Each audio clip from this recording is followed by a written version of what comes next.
Hello everyone. Adjoint of matrix ಕಂಡುಹಿಡಿಯೋದು ಹೇಗೆ? ಯಾವ್ದಾದ್ರು ಶಾರ್ಟ್ ಕಟ್ ಮೆಥಡ್ ಯೂಸ್ ಮಾಡ್ಕೋಬಹುದಾ? ಸೊ ಇಲ್ಲಿ ಒಂದು ಮ್ಯಾಟ್ರಿಕ್ಸ್ ಇದೆ, ಮ್ಯಾಟ್ರಿಕ್ಸ್ ಎ. ಮ್ಯಾಟ್ರಿಕ್ಸ್ ಎಲಿಮೆಂಟ್ಸ್ ಬಂದು 2, 4, -6, 8. ಸೊ ಈ ಮ್ಯಾಟ್ರಿಕ್ಸ್ ಆರ್ಡರ್ ಬಂದು 2 x 2. ಯಾವ ಶಾರ್ಟ್ ಕಟ್ ಮೆಥಡ್ ನಾವು ಯೂಸ್ ಮಾಡ್ಕೋಬಹುದು? ಈ 2x2 ಮ್ಯಾಟ್ರಿಕ್ಸ್ ಅಲ್ಲಿ ಡಯಾಗನಲ್ ಎಲಿಮೆಂಟ್ಸ್ ಪೊಸಿಷನ್ ನ ಸ್ವಾಪ್ ಮಾಡಿ ಮಿಕ್ಕಿದಂತ ಎಲಿಮೆಂಟ್ಸ್ ಜೊತೆ ಇರೋಂತ ಸೈನ್ ನ ಚೇಂಜ್ ಮಾಡಿ.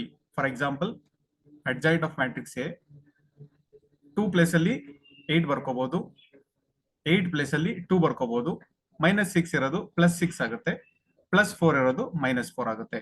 So this is a shortcut to find out adjoint of matrix A. Thank you.